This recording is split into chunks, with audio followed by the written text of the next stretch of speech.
Hello, this is Simon Brew. I'm the editor of Film Stories magazine. Oh, hang on. Incoming transmission. What's this? If you're watching this, then you know by now a huge problem is heading our way. An emergency meeting is being called at our usual place immediately. Yep, it's time. Come with me. And I show you how deep the rabbit hole goes. And movies that had stories. That the story just sucks them in. This is just the beginning.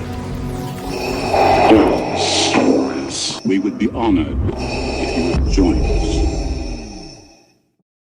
Hello and a very warm welcome to Film Stories with Simon Brew. I am Simon Brew, as always. That's absolutely everything you need to know about me. The aim of the podcast, though, well, I'm here to talk, as the title suggests, of the stories of film. And I tend to talk of development stories, production stories, marketing stories, behind-the-scenes stories, stories of trying to raise an enormous amount of money for a batshit crazy independent sci-fi movie, all that sort of stuff. I try not to do snark. I try not to punch down. The focus of the podcast is more on mainstream films than anything else. It's the kind of stuff I'm interested in or invested in. And, well, I'm going to get to Moonfall soon, which has been a long time coming on this podcast. But first, I'm going to play you a clip from the first of the two movies I'm talking about in this episode. Let me cue this one up, play you the clip, and I'll come to the story the other side of this.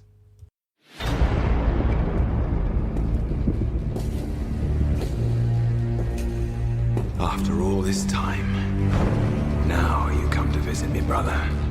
Why? To mock. I need your help. But I wish I could trust you. If you did, you'd be the fool I always took you for.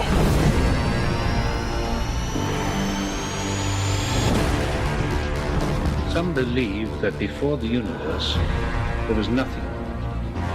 They're wrong. There was darkness, and it has survived. What's gonna happen? I gave you my word. I would return for you.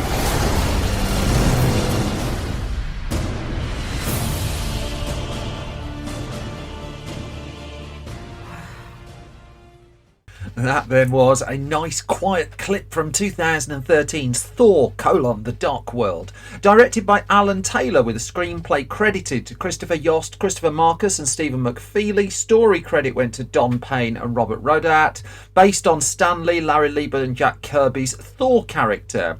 Cast for this one, extensive, as you might expect from a Marvel Cinematic Universe film, which this was. Chris Hemsworth, Natalie Portman, Tom Hiddleston, Anthony Hopkins, Stellan Skarsgård, Idris Elba, Christopher Eccleston, Adewale Akinyi Egbaje, Kat Dennings, Ray Stevenson, Zachary Levi, and Rene Russo, all in the ensemble for this one. That's barely scratched the surface of who was in the film. It is, of course, the follow-up to 2011's original Thor movie, which was released in April of that year. That was directed by Kenneth Branagh, and the idea at that point was, of course, Marvel building up its cinematic universe to the first Avengers movie that hadn't come out at this point, but in 2011 it was already clear that Marvel would want a second Thor movie, or particularly when the first one did really rather well at the box office.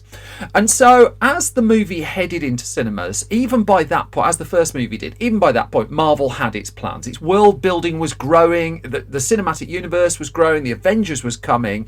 And so in April of 2011 came the confirmation that a second Thor film would be getting underway. In fact, so confident was Marvel and Disney at this point that it was happy to announce a release date of July the 26th, 2013. It was known that Chris Hemsworth would be back. There was some doubt that Kenneth Branagh would return for a second Marvel movie, as indeed he didn't stop him being asked about it an awful lot.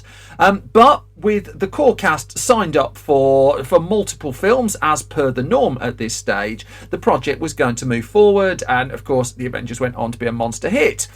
Now, in terms of who would step in to direct this film, well, there were a couple of options, but Marvel top brass, led by Kevin Feige, of course, were looking at the success of Game of Thrones on the small screen. Now, this had been a juggernaut and was a juggernaut and continues to be a juggernaut. We're now at the point when this podcast has been recorded of a prequel series isn't far away.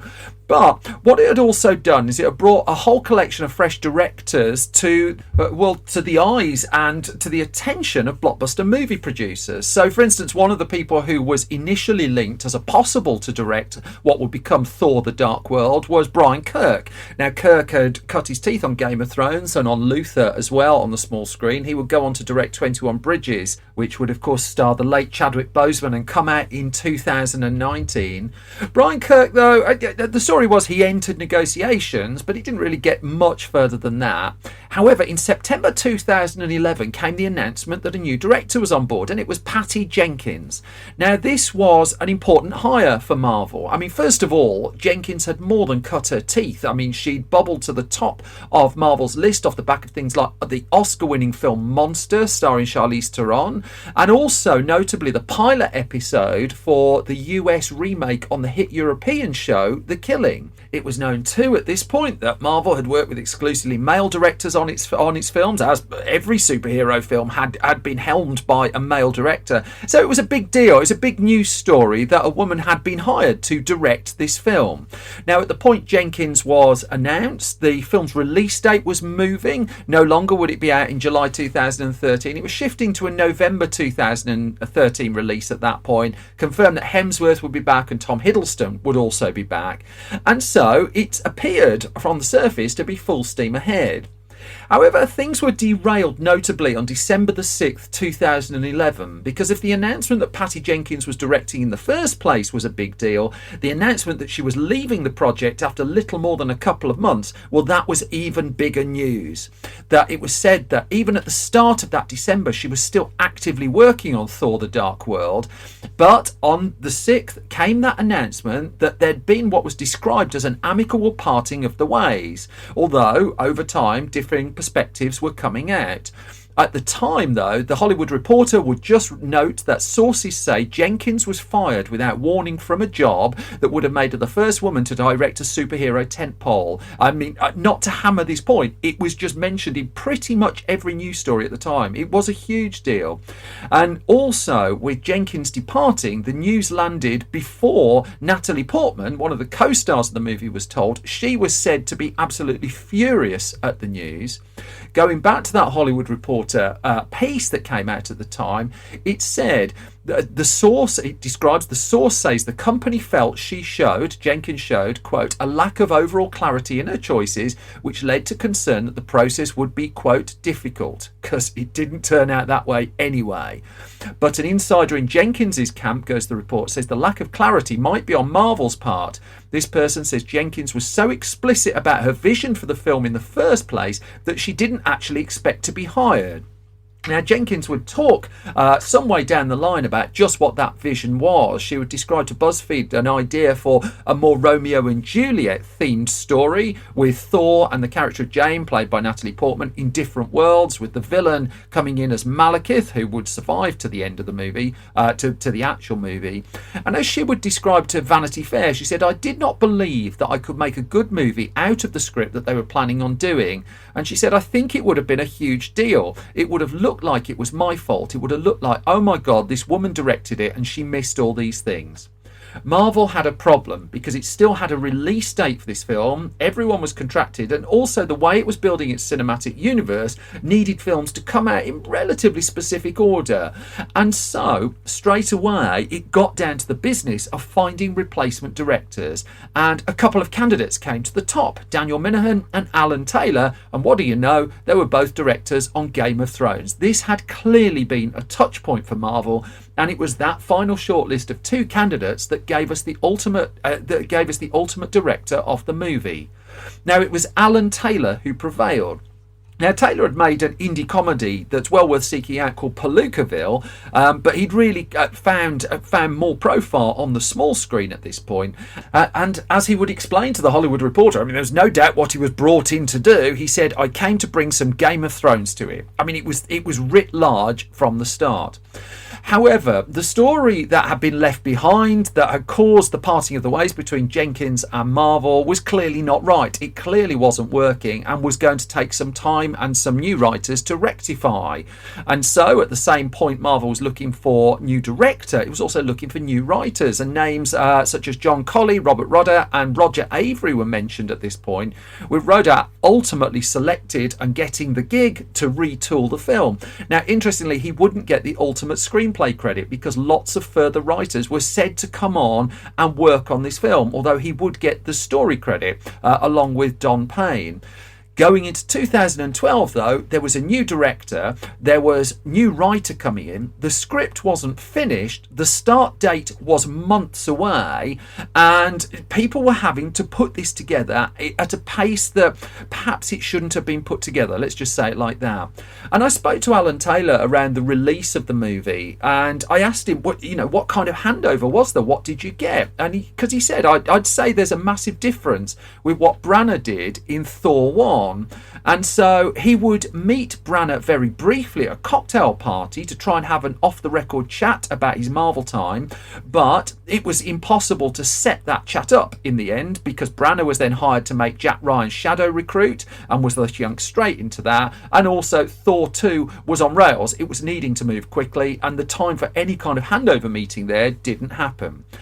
So going back to Taylor and what he told me, he acknowledged that when Branagh came in, he had to originally create this whole world on screen from scratch. And Taylor would explain, I very much had a different experience. He said, I could come in and go, okay, you've seen your Loki, you've seen your Thor.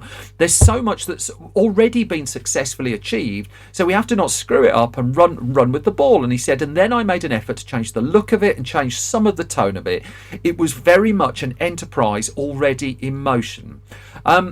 Taylor would also admit that he was taken aback by the instant scrutiny he got when the announcement came that he was going to be the director of the movie, that straight away there was criticism from people that he would acknowledge hadn't seen his films before. They didn't quite know what they were going to get. They just knew that Alan Taylor wasn't the person for whatever reason they wanted to direct the next Thor film.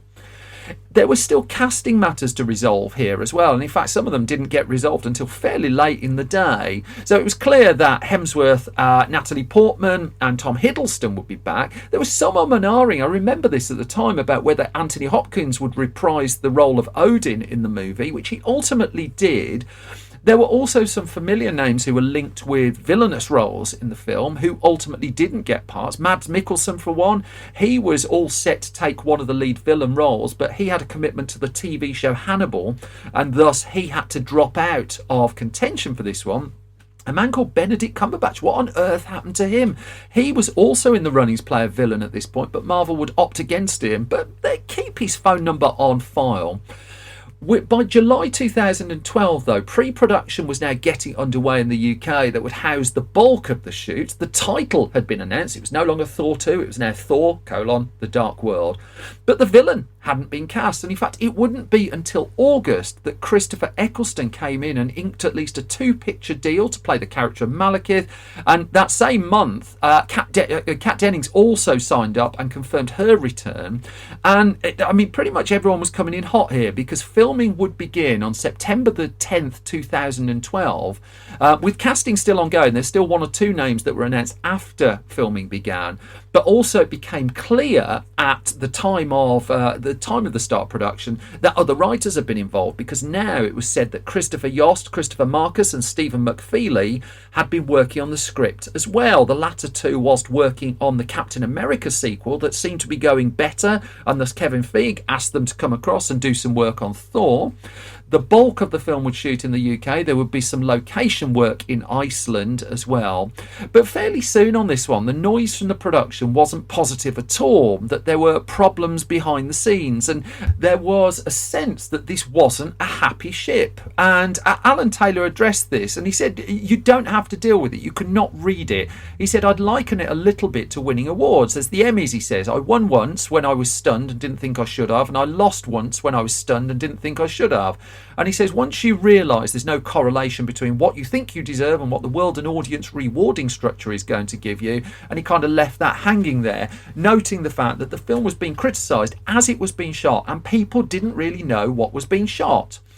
Now, Christopher Eccleston as Malekith was one of those who wasn't having the best of times, and he would talk, I interviewed him around the time of the release of this film, and he would talk about trying to get some pathos into the character, although even at the point the film was being promoted, he clearly wasn't overjoyed with some of the things that happened.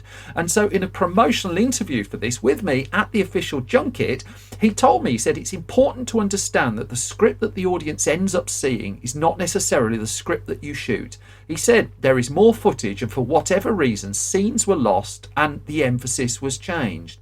Now, Alan Taylor, for his part, talked about he had what he felt was enough creative space during the filming of the movie and got to shoot what he wanted to shoot, and he changed the look of things a little bit. It wasn't until the film went into post-production that other hands got more heavily involved and ultimately took the film away from the one he thought that he was making. Now, filming would wrap up on December the 14th, 2012, and ultimately it would be reported the film had cost to shoot around $240 million, of which a good chunk of that was offset by tax rebates, primarily for shooting in the UK, that would soften the blow.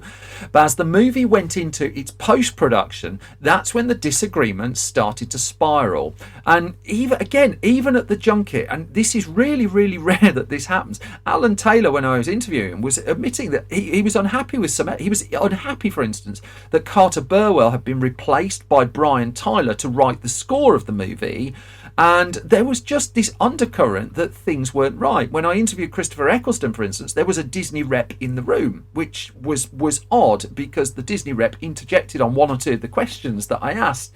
And, it's Christopher Eccleston. He's an intelligent man. He can answer his questions. But there were clearly, someone somewhere along the line clearly felt there were issues there.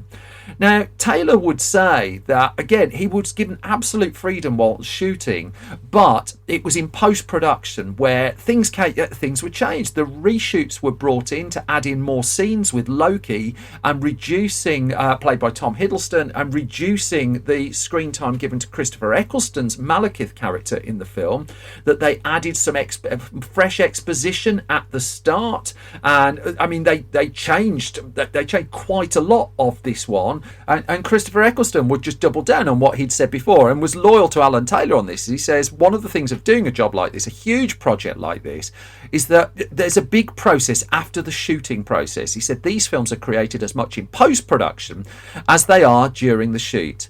And it's one of those where the even more stories have come out since, that Alan Taylor would tell the Hollywood Reporter some way down the line. He said there were major plot differences that were inverted in the cutting room, and with additional photography, people who had died were not dead, people who had broken up were back together again. And Taylor said, I think I'd like my version of the film. And of course, this is the era where Zack Snyder now has been able to put out a version of his comic book movie, Justice League, that was changed significantly in post-production. I don't think Alan Taylor is going to be afforded the same opportunity.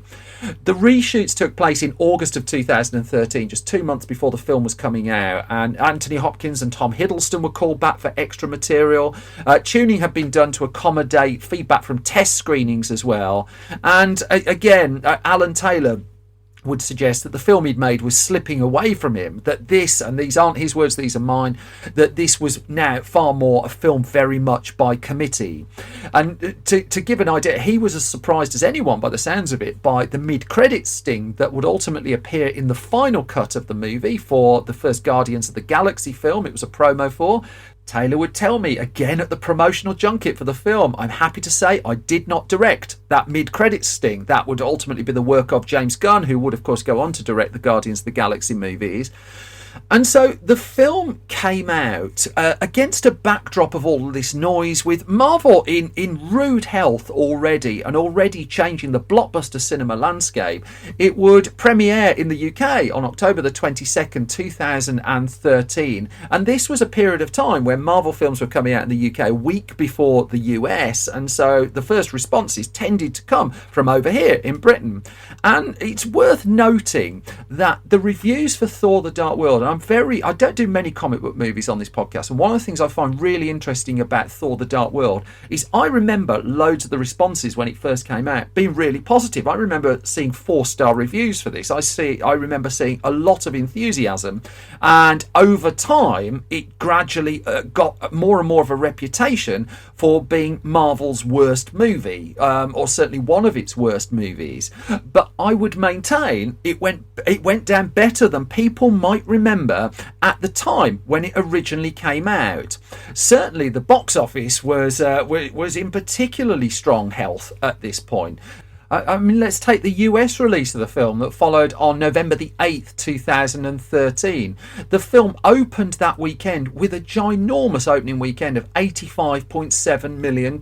It was another huge hit for Marvel, to the point where already other studios were keeping their films well away from the week of release of a new Marvel movie. The number 2 film of Thor the Dark World's week of release was Jackass Presents Bad Grandpa, which grossed 11 million on its third weekend. The only new openers the same weekend as Thor the Dark World in the US were very limited, smaller releases, just on a few screens to build them up. I mean, The Book Thief was about as high profile as it got there, really.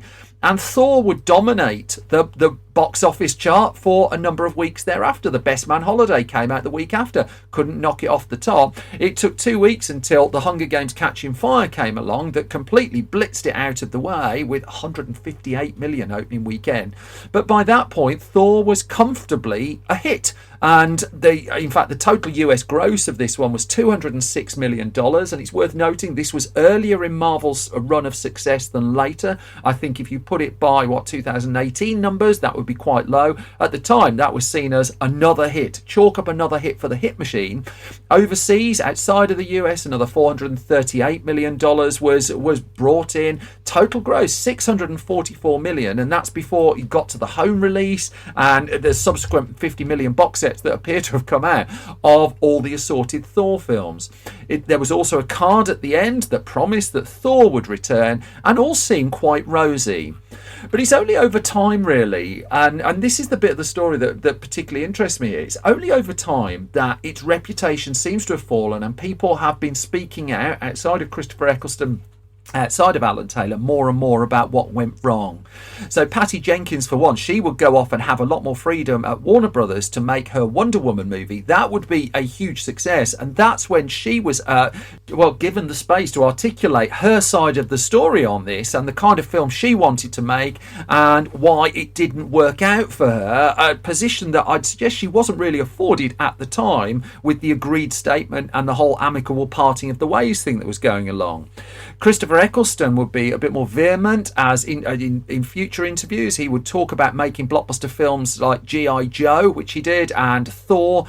He described it as, "I really paid for being a whore those times." He said that in an interview with The Guardian. In particular, he described the making of Thor the Dark World for him as like, quote, "just a gun in your mouth." Eccleston was definitely contracted for more than one film, but he would not return to the Marvel Cinematic Universe, and by the sounds of it, I think both sides were quite happy with that. Chris Hemsworth would just describe the film as meh a few years down the line, and Marvel would look in a different direction when it came to make the third Thor movie, which would be called Ragnarok. Taika Waititi would come in. He's now in the midst, at the point this has been recorded, in post-production of the fourth Thor movie as well. But as for Alan Taylor, he went on to do another big franchise movie that didn't do particularly well, and that would be Terminator Genesis. And the backlash he got from Thor the Dark World and then from Terminator Genesis really hit him quite hard. He would describe in an interview with The Hollywood Reporter just a year or so back, he said, "I lost the will to make movies because of the backlash over those two films."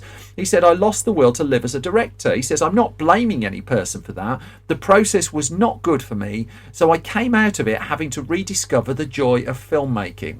And so Taylor went a bit more back to basics there, and only recently has he come back to the big screen with the Sopranos prequel stroke spin-off movie, The Many Saints of Newark, which went down a lot better. And it was while he was promoting that he was able to describe what his take of Thor the Dark World was going to be. We knew what Patty Jenkins's was likely to be. We never got to see Taylor's really either, and he just said the version I'd started off with had more childlike wonder. There was this imagery of children which started the whole thing. He said there was a slightly more magical quality. There was weird stuff going on back on Earth because of the convergence that allowed for some of these magical realism things. And he said there were major plot differences that, again, were changed around in the cutting room. And so, whilst we will never see the official Alan Taylor cut of Thor the Dark World, and in fact, while we'll not see whatever Patty Jenkins ultimately had come up with, although surely that script is out there somewhere, the version that ultimately sits in the box set with all the other Marvel films remains something of an oddity, that wherever you stand on Marvel movies, there is a base standard to an awful lot of them, and Thor the Dark World is regarded as falling a little bit below that. For my part, I always thought the comedy of it actually worked a treat. I really enjoyed that. It's just whenever it got plotty, it just seemed to get a bit messy. Instead, watching a bunch of actors, particularly that particular cast of actors, having fun with it all before all the special effects kicked in, I still think that's the reason it kind of stands out a little better than perhaps it's given credit for. But I think there's little doubt it's minor Marvel in the scheme of things, and it's a film that somehow got through a very, very bumpy and un-Marvel-like public problem with the making of the movie to at least generate the hit and keep the whole thing rumbling along. Which brings me to the halfway point of this latest episode of Film Stories. Thank you as always for listening, and thank you for your time. I'm just going to do a couple of parish notices before we get to Moonfall. There's no point in me building it up. We are getting to Moonfall. I'm not going to hint. That is what's coming. So if you like this podcast, there are 3 ways you can support it, and I'm grateful for all stroke any of these. If you head to patreon.com/Simon Brew, for a start, you'd have got this episode of the podcast quite a lot earlier. Also, that's where you find out all the gossip of what we're up to. But also I take the money that the Patreon brings in to help fund bringing new writers through and give new opportunities on our website, filmstories.co.uk. So you can find that at patreon.com/Simon Brew. That's a lot of web addresses to give out in 1 minute of garble, isn't it? If you do like this podcast, it helps enormously if you subscribe to it, and it helps enormously too if you can leave ideally a hugely positive review. Those kind of things help with the assorted algorithms that control all of our lives and our life destinies, and particularly for independents like myself, stuff like that is gold dust. If you do have the time to do it, it is much appreciated. Finally, you can find all of our magazines. There are lots of Film Stories magazines now, and our Sneakers Blu-ray, store.filmstories.co.uk. But I'm going to shut up now because we're going to get to Moonfall. I really want to talk about Moonfall. I'm going to play you a clip from Moonfall, and then we're going to talk about Moonfall. Here's a bit of Moonfall. I've made a shocking discovery. I need you to get me in touch with NASA immediately. Well, NASA and I aren't really on speaking terms these days. Oh, that'll change. When you tell them that the moon is out of orbit. There's no need to panic. I'm not crazy! Why are they lying about all this? It's too late to stop. You knew all this was happening before NASA. You're the unidentified source? Oh, yes. We're dealing with an intelligent entity.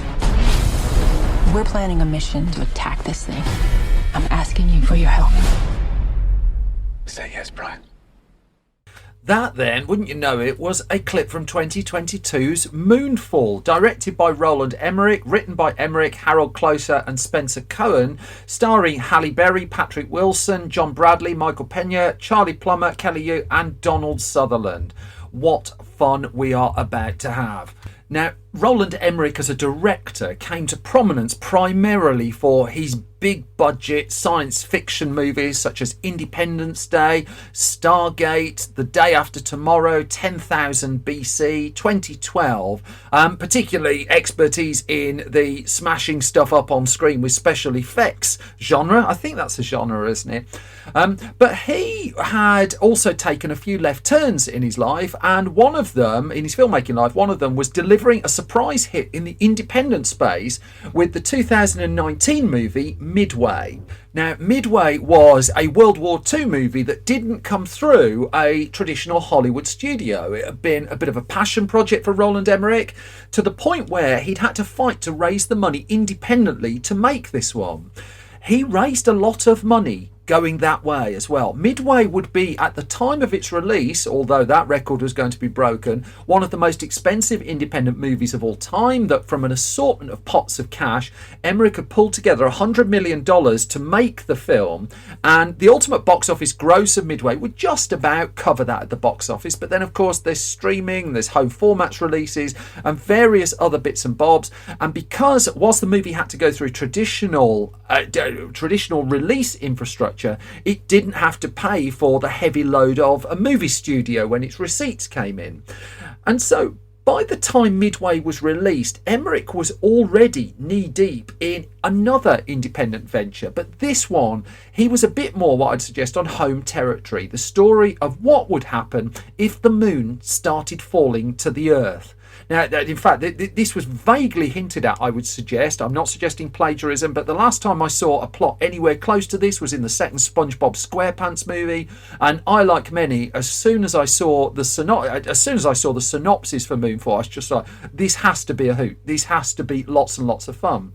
And so he had actually been mulling this one for quite a while. And as he would explain to VFXV magazine, and there's a big interview online with him, he'd been working on it for 3 or 4 years to get the script right. And he, as he would say to the magazine, he said, it's such an out there story and we need to give it some reality. Now, you may scoff at this, that films like The Day After Tomorrow, for instance, are known for ripping up quite a lot of the rules of science and reality. But I did an interview with Jason Isaacs once where he talked about visiting Roland Emmerich while he was, I think it was preparing for The Day After Tomorrow, and he was surrounded by books of science, that he was understanding the rules, but then he was deciding to break them. But he knew he had to ground it in something. And so, in this particular project, the catalyst for what would become Moonfall was a book by Christopher Knight and Alan Butler that was called Who Built the Moon? And he read it, and the cogs started turning, and he would put together a script with one of his regular collaborators, Harold Closer and Spencer Cohen. They would undertake, again, a lot of research to get this right. And the plan was, once Midway was out in the world, they would commence work on Moonfall, and the world would be well. Now, unlike Midway, Moonfall wasn't originally an independent project. That Emmerich had actually interested Universal Pictures in this, and Universal Pictures had taken up an option and bought the film up, but it had just kind of sat on the studio's docket for 2-3 years with precious little sign of it heading to production. And so Emmerich ultimately got the rights back to the movie, and he decided, after his experience with Midway, he's going to try and finance this one himself as well.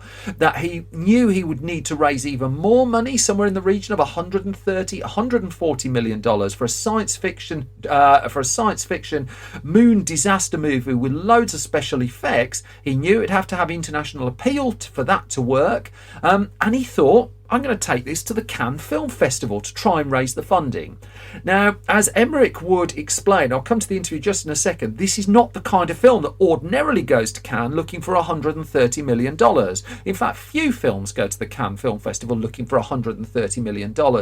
And as he would explain to the Hollywood Reporter, he said, these kind of movies never get offered in Cannes. I told you. He said it's a tall task. And so he brought in VFX House Scanline, and he said they helped us do this one-shot trailer, which was really cool.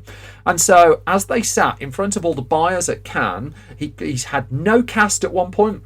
At that point, he had a script, but he said Harold Closer and I, and Closer would also produce the film, kind of sat on these 2 chairs and took questions in front of all the buyers. And he said there was a room full, and the presentation worked.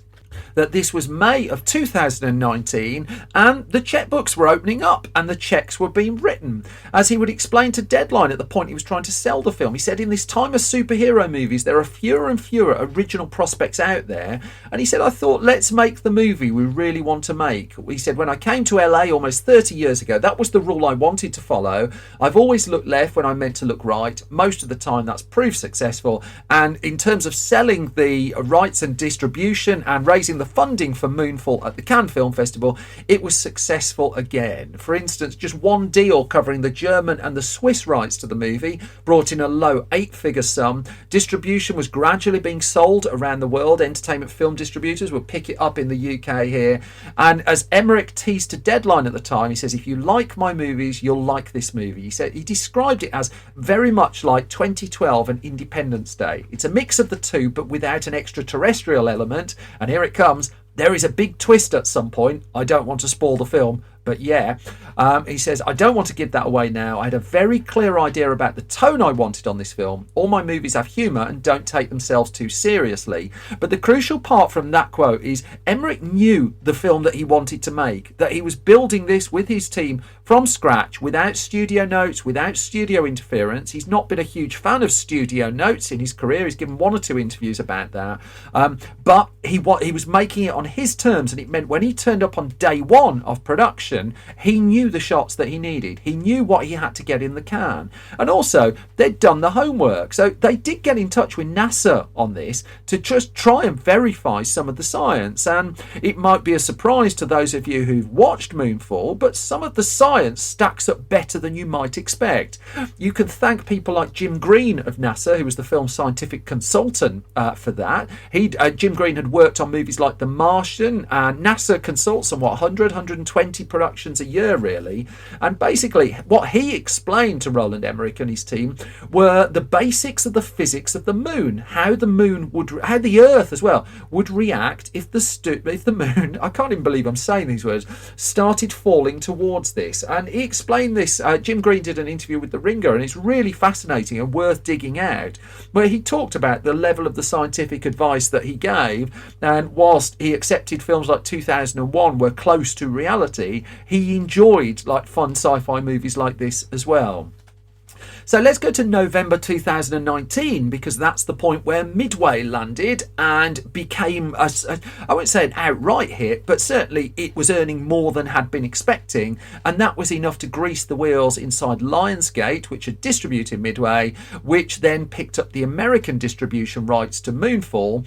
And as such, a pre-production on the film with the money in place could begin in earnest in early 2020.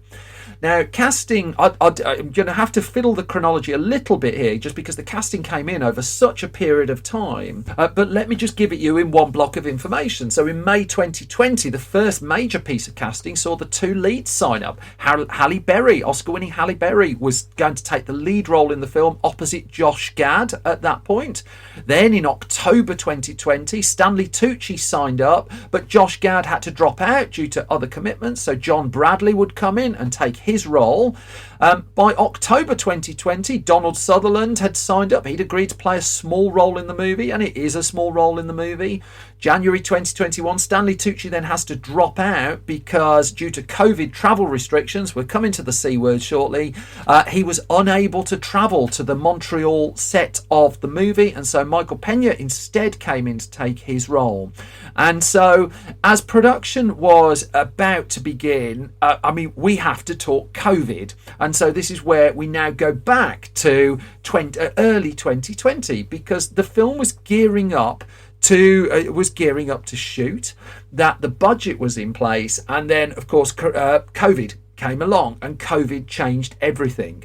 And Emmerich would admit that at one point the film looked quite vulnerable as a result of having to be shut down, that by the time that COVID shutdowns for the first time came along, the film had spent 6-7 million just getting things built where they could just get the thing up and running. And there was a real risk that they couldn't get production insurance to carry on once lockdowns had lifted. And also so many independent films just shut down and never came back again in the midst of the first lockdown, that that was a fate that was a very real possibility for Moonfall. And let's face it, Moonfall was a big target. It was the biggest independent film shooting at that time, and if you were looking to mitigate some losses at this point, that would have been the one to recall your cash on. But Emmerich and his team somehow kept things going. It would, by the time the film would start shooting, it would need a bit more money, because the scale of the film they were making, again, even though it was an indie, required a hefty budget just to do all the COVID tests, that the new protocols that were coming in, they had to abide by. And so I think about 10,000 COVID tests in the end were undertaken on the set of Moonfall. They were having to find another $5-6 million, which they didn't have at this point, to try and keep the film going and pay for all the extra COVID stuff that they needed to do.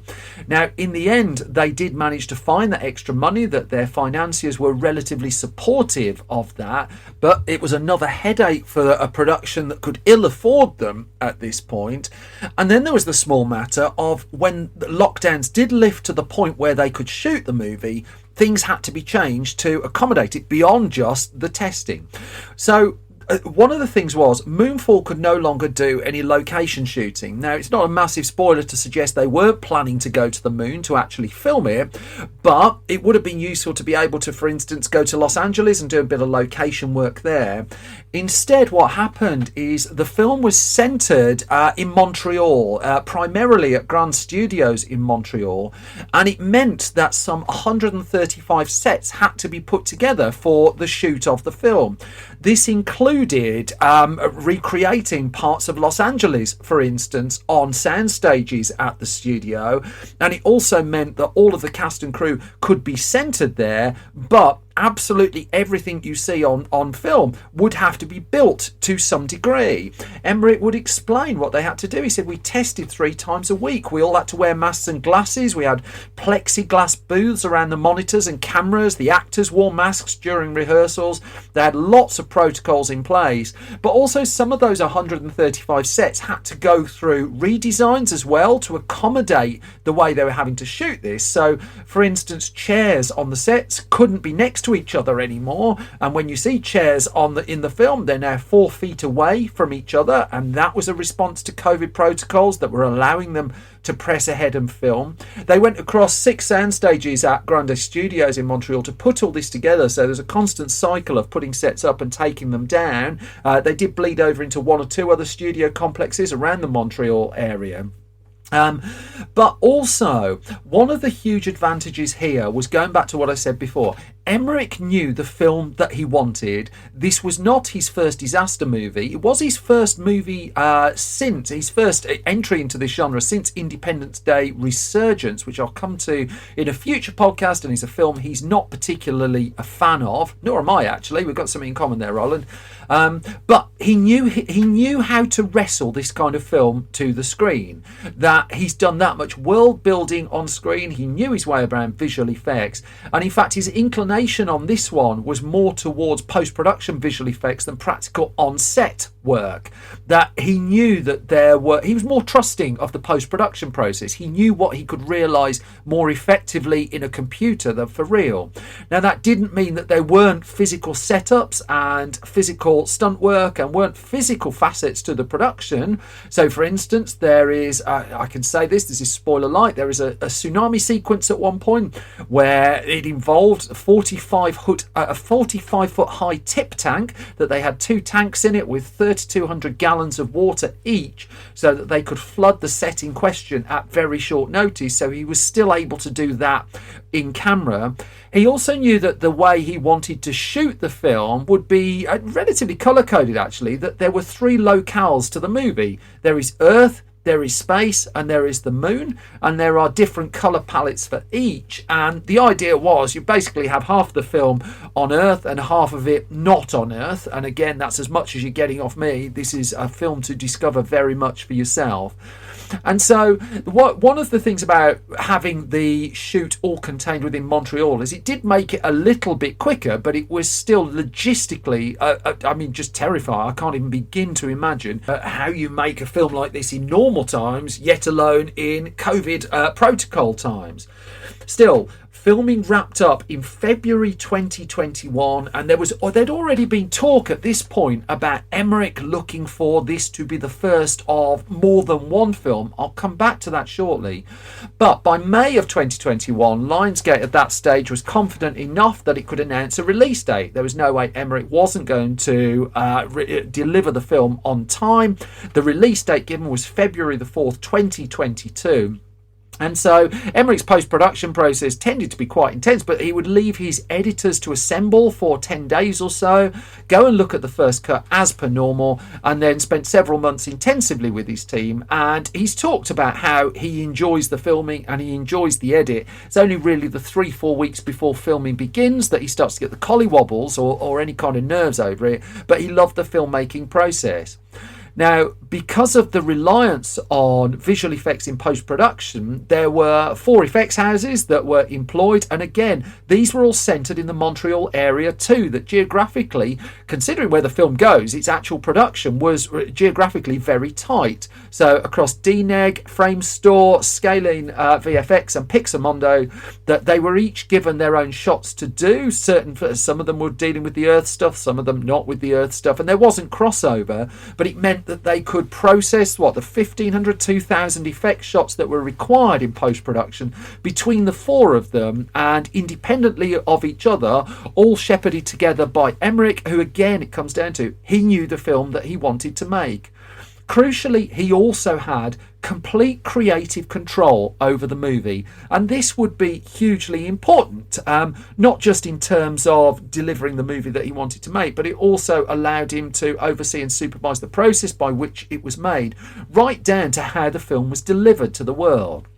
Now, I mean, it's not going to come as a radical surprise that there was some pressure, for instance, to sell a film like Moonfall to a streaming service at a point where big Hollywood studios were bypassing cinema releases for their movie. Paramount, of course, sold Coming to America, for instance, the sequel to Coming to America. Looks different written down than if I say it side by side, but Coming to America was sold for a 9-figure sum to Amazon. There were the Tomorrow War was sold by Paramount, again a 9-figure sum involved there. And the safest thing financially to do with Moonfall would have been to find a willing streamer to pick up the film, who presumably could have written a check and covered most of the production straight off without any of the costs of distribution involved. However, Emmerich had creative control. He owned 50% of the film, and he wanted this to go to cinemas. Emmerich imagined the film as a big screen release, wanted the film to get a big screen release, and it was going to get a big screen release. It was also further complicated by the fact that because it had been sold to various different distributors as a result of the way the film was funded at Cannes, that it was going to get cinema releases somewhere anyway. And so they just committed to it, and they just went big with it. Out came the first trailer in the autumn of 2021, and it was talked about on social media, as you would expect. And the movie was delivered to Lionsgate and to Emmerich's other partners on the film on October the 22nd, as per the contractual obligations. This movie that had been in his head for 3-4 years was realised. He found a way to fund it, he'd found a way to make it, and he delivered it absolutely when expected. All that needed to happen now was for audiences and critics to go for it, and there might be a chance of that sequel happening. Right then. The premiere of the movie took place at the end of January in Los Angeles, again at a point where Omicron variant of COVID was raging and lots of events were being shut down, but they had an in-person premiere of the movie. It went in front of critics, and it would be fair to say that critics were not very kind to Moonfall, that there were comments about how easy it was to drive through some of the plot holes. There were comments that some of the plot decisions and some of the science in the movie didn't bear particular scrutiny, really. There was also an acknowledgement that in the midst of a lot of films being, well, let's just say slick and very polished and very corporately driven, that this did feel something else, that it felt, I mean, almost like a 90s movie come back to life, and the old cliche, the kind of blockbuster film that isn't made anymore, and by the sounds of it, isn't going to be made too often in the future either. Now, hand on heart, I enjoyed Moonfall. I had a lot of fun with it. I can see the problems with it, but as a piece of entertainment, I must admit, I had a couple of hours with a big grin on my face. I'm not putting it forward for the Oscars, but you know, I don't have to. Not every film has to win an Oscar, and you know, there might be an alternative universe somewhere where there's a nomination or two for these. The crucial thing, I'm kidding. The crucial thing with Moonfall is for those who really went for it. It was fun. Now, critically, it was pretty savage. Audiences weren't that particularly kind to it either. And the box office, I mean, again, let's just go on the US release of the movie. It landed in cinemas at the start of February of 2022, and it didn't break the top spot. The number one movie that week was Jackass Forever. This is an era of fairly suppressed box office returns. That Jackass Forever opened with 23 million, Moonfall opened with 9.8 million, and still playing was the one film that had broken out as a huge hit in the month or two before, Spider-Man No Way Home.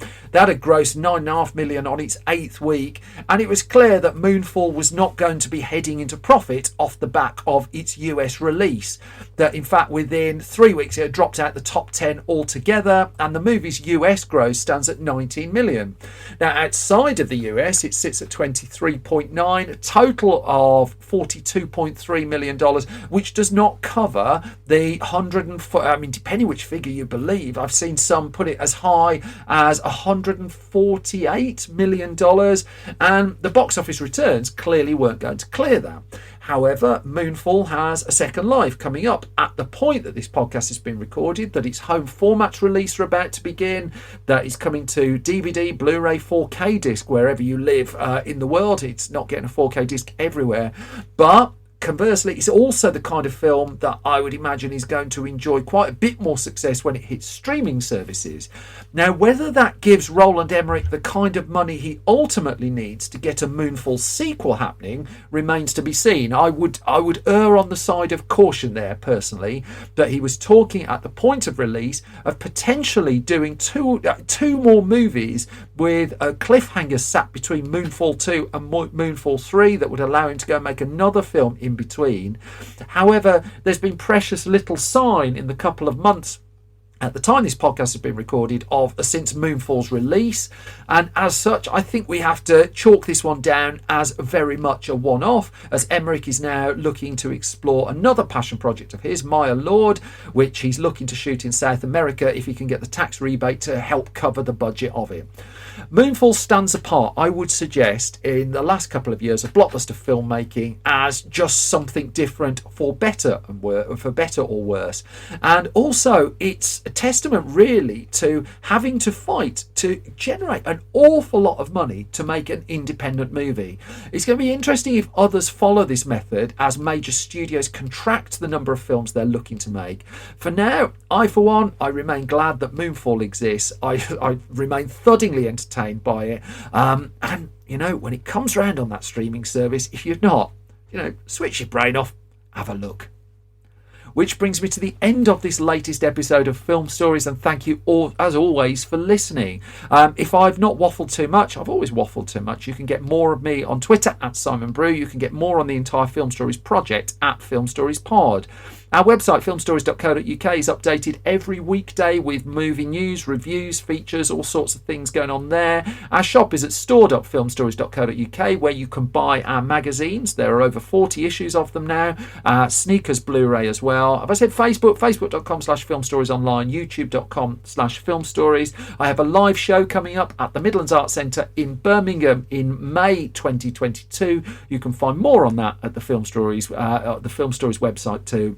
But for now, I'm going to leave you in peace. I'm going to go and pre-order my Moonfall Blu-ray, as if I've not pre-ordered it already.